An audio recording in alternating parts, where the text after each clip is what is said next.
Welcome to the India vlog, day 1. Feeling pretty hyped. Cora, update on life, let's go. Hi, my name is Cora Kane and I'm going to India with my class. So, nice to meet you. Have fun watching us. And you got your 2 books. So we're waiting for Kyler, Gage, Lennon. Can I go say hi to my mom? I'm so excited for him. I was going to try to sneak into his bag, but he stuffed it. I want him to learn that this little sliver of life that he's learned is just one little sliver, and that there's a whole big world and lots of other ways to think and be and believe. I think that there's so many things for him to learn. I really hope that he learns more about himself and his context of reality and a different worldview than just being in this culture and this way of being. I hope that he just takes it all in, that he takes time to look around him and really feel how amazing it is that he gets to go to India. I mean, come on, it's amazing. Oh yeah, I'm going to India sometime. So like now I'm at the airport. I'm going to India now. Just to embrace the present moment, the real test, the real practice. They learned. Not to lose stuff. How to get through the airport, yeah. Not sure where he's headed. I think it's definitely a once in a lifetime, it's a culmination of all the years, everything that they've learned and bringing it all together. And what's amazing is it all comes together right at the right time for him, I think. I hope he learns, be comfortable in new places. I hope that Rosie can see herself as not just a resident of our local area, but of the whole world, and that she gets that, big step back to see what the world is like. And I hope that she makes friends with people from a faraway place, really different lifestyle, that will stay with her in her heart and in her mind forever. Thank you. Thank you. Thank you. A lot of transitions, a lot of sitting around, and a really long travel time, right? So I want to make sure that we are all on the same board with what's happening. I feel great. Very excited. I'm so excited. I'm feeling fantastic. I'm totally psyched for a 15-hour flight because it's with Mount Madonna. It's with Mount Madonna. You realize that India has these layers, and that is all India. So I wanted to bring you here to show you that there is different Indias which are living in a very easy way with each other, and yet within this context we live with a lot of fluidity, because we face big social and economic contrasts every day in our life. So we have to have that fluidity, and how do we support each other in this interdependent country?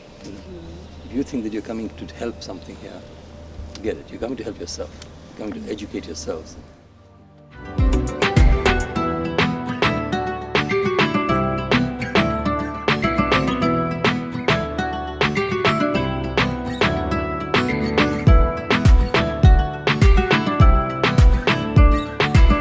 This is our shelter home for girls, where 127 girls reside here. We'll go inside and see, and we'll meet students also.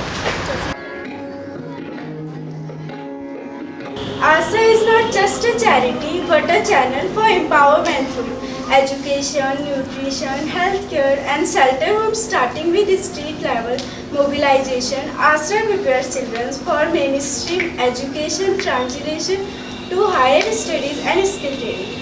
ASRA is certified by the National Institute of Open Schooling and works with the Education Department of Uttarakhand to improve the education at government schools. ASRA has built shelters for orphan, abused and special needs children.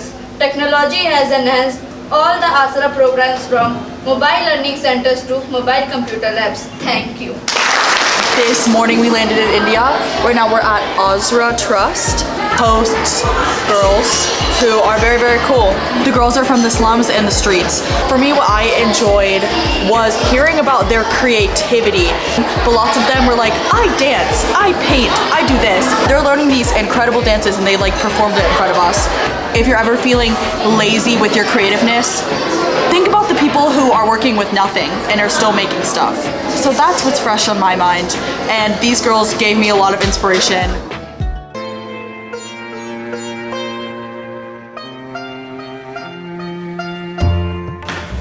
Visiting Madonna School at CD Society. We came here on bus, and we've just been interacting with the kids ever since.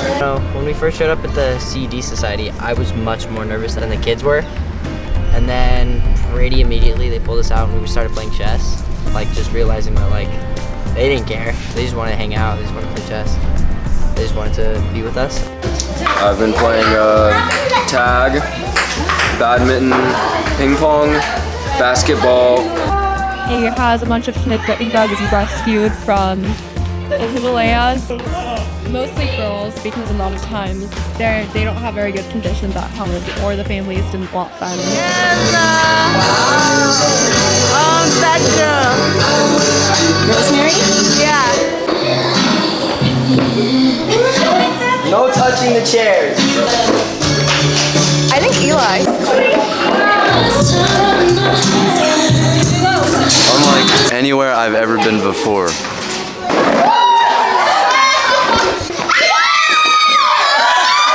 They are very loud. My siblings and these kids. The culture in India that has everyone being very hospitable has helped to make connections. Arty. Arty? What do you like to do? I like to do reading, playing games, dancing, singing. What games do you like to play? Chess, badminton. I learned that Hema is a very good singer. Hema likes labubus. I learned how to say 7 in sign language. We're making momo. Rolling the dough. It's just rolling dough, pretty much. Just like little hand motions. Keep pulling off bits from the dough, and then me and Carson are rolling them in our hands so that they can flatten them like that, and then they can fold them like that. I really like it. Really good. Concur. I'm teaching James Brownstone. Because please don't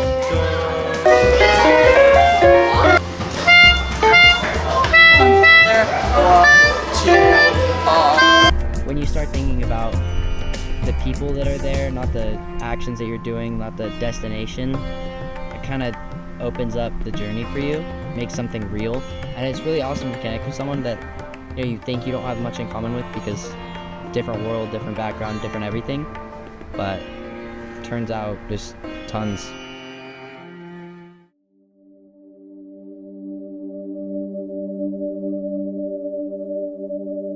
Project here. So we'll be here. Yes, The and the music pink recording? pad's going to be here. Yeah, recording studio.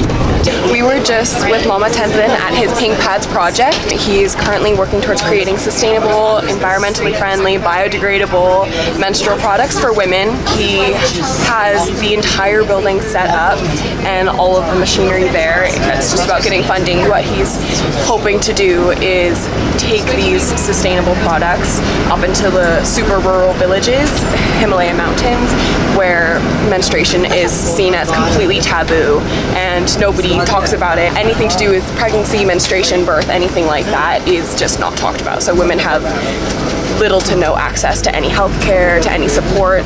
He brings them up there, a year's supply for all of the women in the village. He also digs a hole in the ground for the waste and then it biodegrades.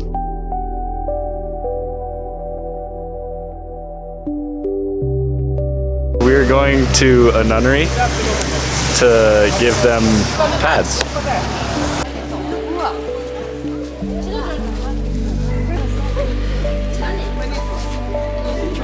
They do it not clockwise, but they use the dress same as like us. They pray for the Buddha teaching, follow the Buddha teaching, but they circle like a Hindu. But we do it like a circle, like a clockwise. So that's the kind of only difference is.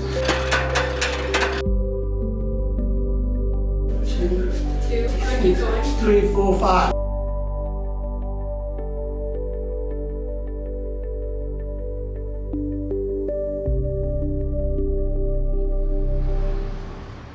Ready?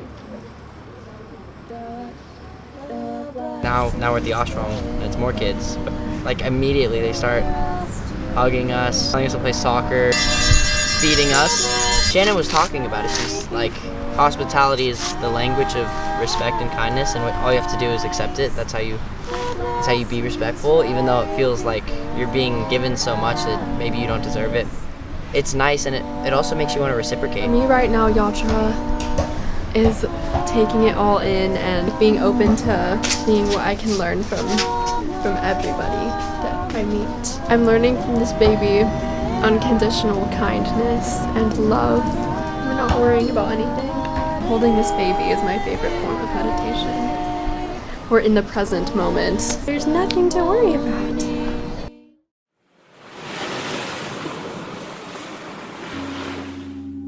We're going to Dharamshala in McLeod and I'm super excited.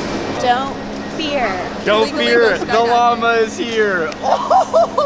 They really skipped me, so now we get to sit next to each other. Dharamshala. We're going to the mountain. I'm going to the mountains. I've knocked before I'm done. I don't remember the words. Minami knows. Minami knows.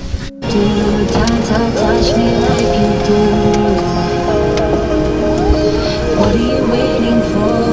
Now we're in Dharamshala, and right now we're heading to lunch at a restaurant that Lama Tenzin recommended. I think Babaji said to meet people without fear, because if you meet people with fear, then you won't be able to get to know somebody as much, get more out of them, and get more knowledge.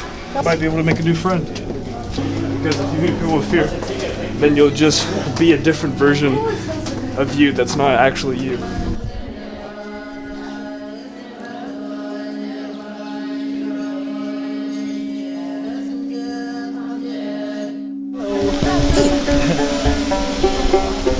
It's our traditional instrument. It's called danyan. In English, we call it lute. Or registered as Tibetan Dance, Drama and Music Society. It was initially the vision of His Holiness to form a drama troupe who can showcase the plight of Tibetans to various places, the situation inside Tibet and the rehabilitation that's going on in India, and also to preserve the Tibetan cultural art forms. In opera stories, we showcase the life stories of different bodhisattvas whose message is to promote peace, humanity, and love.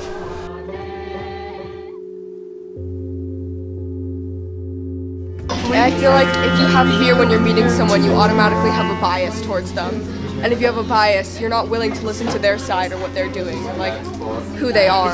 I think just clearing my mind of all like bias or like thoughts I had before of meeting them, and just having an open mind and seeing where a conversation would take me. The Institute in Dharamshala is a prominent nunnery and educational institution founded in 1989. It provides Tibetan and Himalayan Buddhist women with comprehensive training in Buddhist philosophy. The Institute aims to nurture the intellectual and spiritual potentia of nuns, empowering them to become teachers, scholars, and community leaders. The purpose, the JCI, serves as a nonprofit, non-sectarian educational project. It was established to address the historical lack of formal academic and philosophical training opportunities for Buddhist nuns. The academic focus is rigorous, focusing on Buddhist philosophy, meditation, debate, and language studies, both Tibetan and English. Some nuns have achieved the prestigious Shema degree, the highest level of training in the Gelukpa school, a significant milestone supported by His Holiness. My name's Cora. What is the most challenging thing about being a nun? Very interesting question. Her answer is, being a nun, the biggest problem when the health issue come up. And when the health issue come up, at that times, they are more expensive than the man, the monk. Like if the family is poor, they can't go any good hospitals. Financially, they have anything health issue, they don't have anybody like This evening, we went to 2 nunneries with Lama Tenzin. And as we have done with the old folks and with another one of their religious structures, we brought things to pass out. As we were here at this nunnery, they were in the middle of a religious practice. And it was very interesting to see how they use their music to kind of aid them in what they do. It's a lot more rhythmic than anything I've ever heard before. I don't know if like you can hear it from the video. Every Tibetan people lost their parents, family members, right? Have seen the hell on this earth, but there's a hope that it will come off. His Holiness didn't wither from this compassion. We have faced much challenges in this life. The Dalai Lama responded by the revenge compassion. If everybody had that perspective, then the world would be like a happier place. Compassion is one of the greatest things, because if you have division, that's how governments control you, is when people are against each other. And compassion is kind of a way to unite the people regardless of what their thoughts or their own biases are. So I think it could be really helpful. Nothing's happening, but I think a lot of good can happen with it. Well, like history repeats itself, just in different formats. And I think we've seen these kinds of struggles be resolved before, but it took years and years and years. So I'm hopeful that it'll happen in my lifetime. So what should we do? He said, compassion. Compassion. He said, compassion, not revenge. 66 years has already passed the exam. And even now, His Holiness says compassion. Tibet is still very focused on non-violence as a solution, and I deeply admire that, because I think that it takes a special kind of courage to stand up in the first place at all, but to choose non-violence instead of choosing to inflict more harm and pain. I think that's something really special. I thought it was interesting seeing another person who has shown how powerful the dedication to the Dalai Lama is here. From what I've heard, I don't think Tibet would still be here at all if it wasn't for the power of the Dalai Lama and how much people care, because he was talking about how they've done so much to Tibet, so many terrible things, and yet they still can't crush them. I think that's due to their belief and the power that their belief has. How balanced of a leader he is and how he doesn't really pick sides, because that's the Buddhist way, it's the middle path. How there's never any way to criticize him because he always chooses the middle path, which doesn't upset anybody. In our parliament setup, before 2011, His Holiness used to visit Parliament office, because at that time His Holiness was politically and spiritually leader together. So he had both responsibility, monopoly on power. But then he gave the power to the general public and said that you should elect your own leader. So after 2011, we elect our own Prime Minister. So in our democratic system, this is the highest legislative body. Any Tibetans above the age of 18 years have the right to vote. A leader has to be a compassionate leader. Not only using power, but compassionate help, who can see, who can empathize, who can sympathize, and who can go to the ground level and uplift them. Right? As His Holiness said, that if I would not have been born in a peasant family, I would not be understanding the little problems of the common people.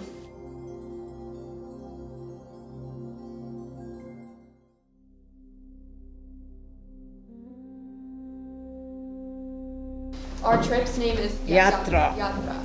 So a journey of self-discovery that removes us from our environment and our conditioning and gives us a change of context that reminds us we are not static but dynamic creatures, and we're living in a constant flow.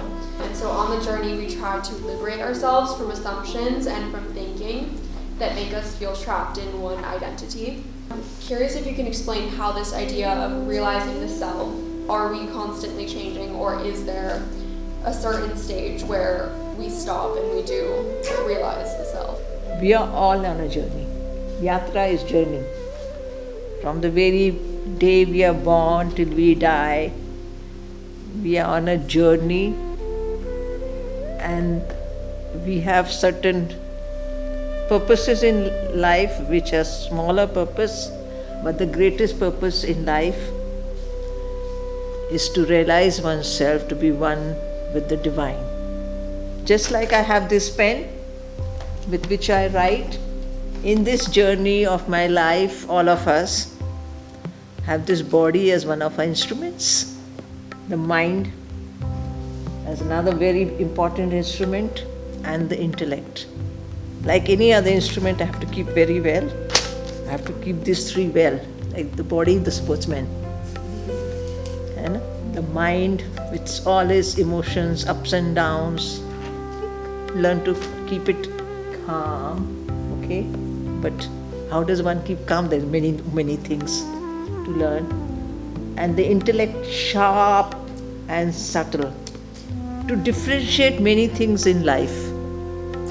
Discrimination, to differentiate from the good to the bad, wrong to the right, and you keep going, pleasant to something greater. Ultimately, we have to discriminate what is permanent and what is temporary. What is temporary, it comes and goes. The past is dead and gone. Future is yet to come. The present alone is. So, ultimate intelligence has to be used there. So things will happen in life. If I have to realize ourselves, the divinity within each one of us, whoever we may be, even animals, plants, everything, just not human beings, the mountains, everything. We have to do many things with alertness and awareness so that our mind becomes very subtle, very sharp, to go beyond the mind and intellect. Sometimes the mind is upset, sometimes the mind is very joyful, is it not? So do you know when your mind is upset? And in between jealous and all sorts of negative attitude, something very good, love, everything you know. But it comes and goes. Who knows the mind? Is you. You are the witness of your mind. So when you said in realization, once we have to start understanding and seeing our mind at play. Don't get too upset by it, don't get too joyful about it. Okay, it's come and gone. It won't stay forever. But you, the awareness who watches the mind, is always there. Okay? And that which you are is existence, knowledge, blissfulness. That is your real nature, the divinity. You are blissful, but we get so caught up in the things of life and the way it treats us or doesn't treat us that we forget our real nature. So, Rosemary, you really made me talk. Something I liked about what you said is the self observes the mind. And I find that interesting to think that way, because if you think of it like that, then emotions aren't directly enforced on like yourself. It's like you're observing your mind experiencing joy or experiencing frustration. I feel like if you observe your mind more carefully, you will learn more things about yourself and human nature. Absolutely. And know that when you watch your mind, I am not that. That frustration, I am not. My mind is frustrated. Okay, mind, take your time. I'm not that. My mind. Okay, little mind, get better. People have a lot of notions about what is right and what is wrong and what is good. But again, the truth is the only person you have control over is yourself. We've met a lot of people who devote their lives to other people and to service of other people, like Dr. Maitre and Lama Tenzin, met the Dalai Lama. There is no looking at any of those people and saying that one person deserves less reverence or respect, or one person is living their life more selfishly. This is not a confidence of self-entitlement or ego or confidence from external forces. They have been living their truths for so long. They know why they are here. They know their purpose, and they are living it as forcefully and powerfully and truthfully as they can. The reason that I meet people that fear is because, like, if I don't talk to you now, when will I? When Babaji came up with the idea of meeting people that fear, I think he knew the importance of just putting yourself out there, making sure the opportunities that are provided to you, hey, you do the most with them, having fun with them, and doing as much as you can with the time you have on this earth.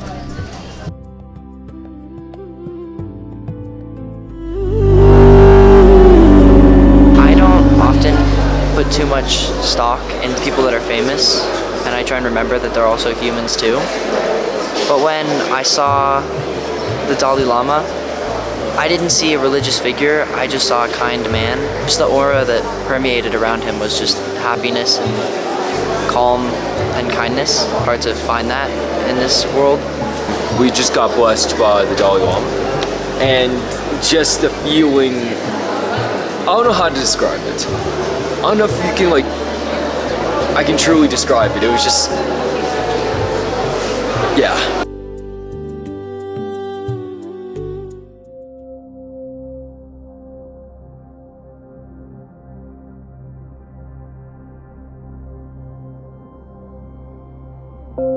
You enter the room and you have your scarf, preferably the one that you got blessed by the Dalai Lama with. You have it in your hands and you kneel down, you give him your scarf, he puts it around your neck, and then he just puts a holy, almost box thing on top of your head. He blesses you. Or that blessing, I could feel it. We just had a meeting and blessing with the Oracle of Tibet. Like the Dalai Lama, he was very gentle and very present. More like a feeling. I just like couldn't stop looking at him. Just as like feeling that I don't know. It's just like him. I couldn't stop looking at him. I've never seen anybody that looked like him. He's a very cute old man too. Welcome, Shonis. I think I was the most interested I've ever been in like any interview I've ever had before. If I was to ever have a room, I would want my room to be like the Nechung Oracles. It was a very entertaining room, and it told you a lot about it. I feel calm and safe. Felt very humbled again, as per every day on the trips. In this world, everybody, want happiness, not a suffering. So not just only human beings, all the sentient beings also want to be a happiness, not a suffering. So as a human beings and animals, so everybody's feeling is the same. Like when you are like hurt yourself, you are suffering. At the same time, so when we are doing something good for the animals, they also like feel like happiness. So that means nobody want to be suffering. So whatever you get to experience, so it's very important to share. And once you share, then also very important you have to be implement. Thinking about the I, and then always creating a lot of the egos. So if we are try to implement more like a we and our, if we are creating a more, that would be more benefit for all the sentient beings, because if we creating a more I, that's going to be destroy many things like a war.